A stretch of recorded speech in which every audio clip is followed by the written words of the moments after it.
অবশেষে এত দীর্ঘ অপেক্ষার পর এই শুভ নববর্ষের দিনে আসলো সুখবর। হ্যাঁ বন্ধুরা, বাচ্চা শিশুর মুভি রিলিজের আগেই ঘোষণা হয়ে গিয়েছিল যে আসছে ঈদে রাজ্যের সাথে ভিন্ন ধর্মী এক মুভি নিয়ে আসছেন সুপারস্টার জিৎ।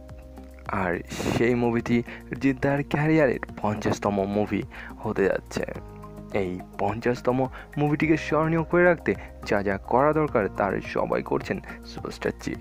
মুভির নাম শেষ থেকে শুরু, আর title every end is a new beginning. অভিনয়ে থাকছেন সুপারস্টার জিৎ, যিনি লিড চরিত্রে অভিনয় করবেন। সেই সাথে প্রথম অভিনেত্রী যিনি থাকছেন তিনি আর কেউ নন, টলি কুইন কোয়েল। সাথে সেকেন্ড যে নায়িকা থাকছেন সিরিয়ালের হিট নায়িকা মেগা কুইন রীতাভরী চক্রবর্তী, এবং বিশেষ দুই চরিত্রে থাকবেন সায়ন্তিকা এবং সেই সাথে আর এক কুইন দ্বিধা ব্যানার্জি। ছবিটি পরিচালনা করবেন রাজ চক্রবর্তী, সঙ্গীত পরিচালনা করবেন অর্ক মুখার্জি।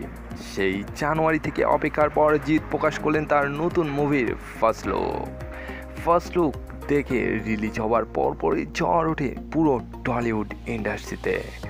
কেননা এমন জেন্টাল লুকে যে জিৎকে কেউ কখনো কল্পনাই করতে পারেননি। আর সেই স্বপ্নকে সত্যি করে, সেই কল্পনাকে সত্যি করে নতুন লুকে হাজির এই সুপারস্টার। সেই সাথে জিতের চরিত্রের নাম থাকছে মাহিদ।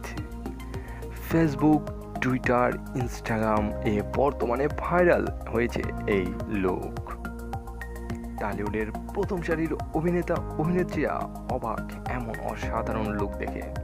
তাদের একটাই কথা, জিৎ তোমাকে স্যালুট। তো বন্ধুরা, তোমাদের কেমন লেগেছে স্টাইলিশ স্টার জিতের এমন নজর কাড়ার লুক দেখে জানাতে কমেন্ট করো। আমরা সেই কমেন্ট পৌঁছে দেবো জিদ্দার অফিসিয়াল পেজে।